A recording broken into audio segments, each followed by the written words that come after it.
Hi, this is the Motorola Edge 40 Neo and I'll show you how to connect to Wi-Fi this device.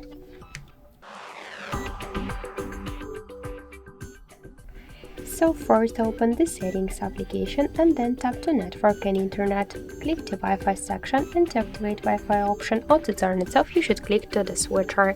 After that you'll see here the list with all of the available network which you could use. For example, let's select one from the networks here, enter the password, for example the hard reset info in my case. So now we can see that our device successfully connected to the hard reset just Wi-Fi network. By the same way, you could use another networks, just enter the passwords, connect to them, and after that you'll see here in saved networks list all of the connected previously networks. Also, we got one more way how you could do that. Just open the control panel and here you'll see the Wi-Fi icon. Click on this icon to activate Wi-Fi or to turn it off, and to launch full Wi-Fi settings, hold it for a while and that's it. So thank you for watching, and if you like this video, leave thumbs up and subscribe.